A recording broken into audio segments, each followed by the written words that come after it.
Óhætt að fullyrða að stór hópur tölvuleikjaspilara hefur beðið lengi með mikilli eftirvæntingu eftir útgáfu The Last Guardian. Leikurinn á sér óvenju langa sögu en hann verið í þróun allt frá árinu 2007 og í gegnum árin var útgáfudeginum ítrekað seinkað. Sumir voru jafnvel farnir að efast að leikurinn verið nokkuð tímann gefinn út. En loksins, heilum 9 árum síðar, er leikurinn kominn í búðir og þá er spurningin hvernig þessi langi gerjunartími hefur farið með leikinn.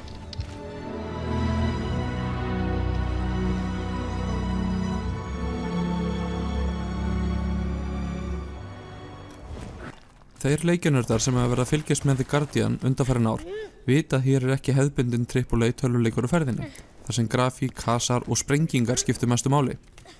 Það er japanski leikihönnuðurinn Fumito Ueda sem stendur á bak við gerð The Last Guardian, en hann gerði garðinn frægan með leikjunum Ico og Shadow of the Colossus, sem hafa gjarnan verið nefndir sem dæmi tölvuleiki í listrænum skilningi. Líkt og fyrir leikir Fumito þá spila mannlega tilfinningar fegur stórt hlutverk í The Last Guardian, ásamt því að bjóða upp á áhugaverða sögu þar sem spilarinn fara að kynnast aðalsöguhetju leiksins, ungum dreng og furðudýrinu Trico betur. Leikurinn byrjar nokkuð óvænt. Engin baksæði spiluð í byrjun leiksins, svo spilarinn veit í rauninni ekki hvað er í gangi eða hvert verkefni hans er í leiknum. Án þess að spilla sögunni, þá byrjar leikurinn þannig að strax í byrjun að þá rankar aðalsöguhetju leiksins, sem er ungur strákur, við sér í helli hliðin á furðudýri. Þetta furðudýri er eins konar bland af ketti, hundi og fugli. Og það er máttfara og fast í hlekki. Fyrsta verkefnið er að aðstoða þetta furðudýr sem er kallað Trico. Og í kjölfarið fer hægt og bítandi af stað saga samband og leiðangur þeirra tveggja. Saga The Last Guardian er sögð á áhugaverðan hátt, þar sem spilarinn veit í rauninni jafnlítið og strákurinn í leiknum hvað er í gangi og fáar sem engar vísbendingar eru gefnar. Heldur er það alfarið í höndum spilarans að finna úr því.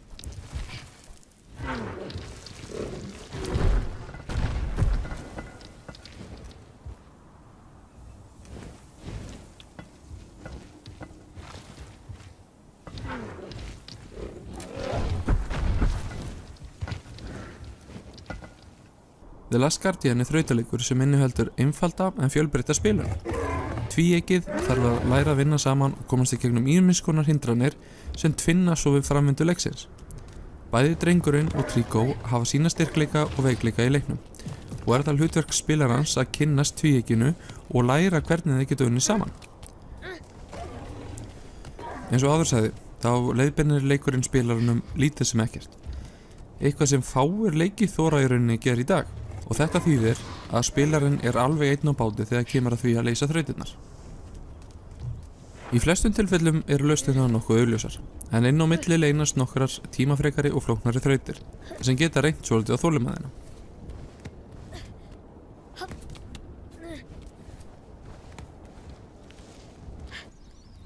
Andrúmsloft leiksins er í rólegri kantinum, en inniheldur þó hvoru tveggja spennandi og dularfulla kafla í blandu þessa rólegu kafla.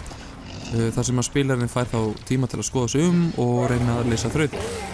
Fyrir utan áhugaverða og velheppnaðan söguþráð þá býður leikurinn upp á einstaklega áhugaverða karaktera. Og þá er ég að tala unga drenginn og Trico, sem er mjög auðvelt að tengjast.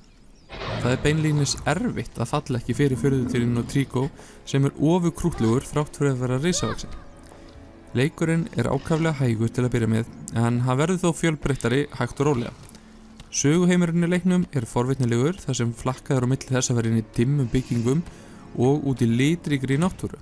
Hægt er að skoða sér frjálslega í leiknum og er nánast hver einn og einasti rammi í leiknum eins og vel heppnað málverk.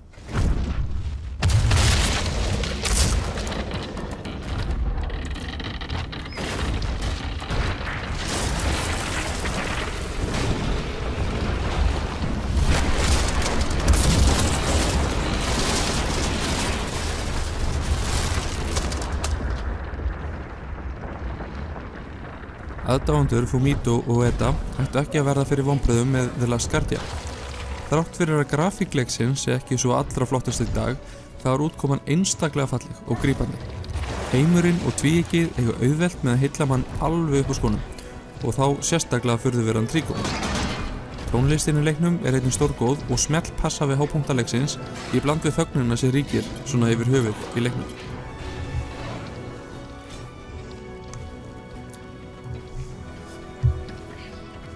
Og þá komum við að göllunum.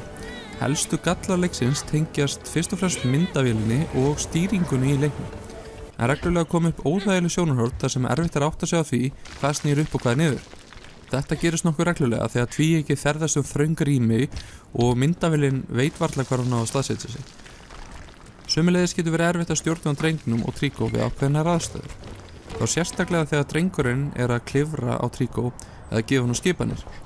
Þetta getur verið sérlega truflandi á köflum og rífur mann auðveldlega úr innlifun leiksins. En þessi gallar eiga sem betur fer aðeins við afmarkaða kafla í leiknum. Menn eru misjafnlega lengi að klára leiki, en The Last Guardian gaf mér að minnsta kosti það bil 10-13 klukkutími spilun og þetta leikur sem auðveldlega hægt að spila oftar en einu sinni. Ég gekk vel sáttur frá leiknum og fannst hann standast væntingar þrátt fyrir misgóða byrjun. Með The Last Guardian nær Fumito enn og aftur að sýna listrænt gildi tölvuleikja, fer sínar eigin leiðir og nær að bjóða upp á einstaka leiki upplifun sem skilur eitthvað eftir sig. Takk fyrir mig, Fumito og Ueda.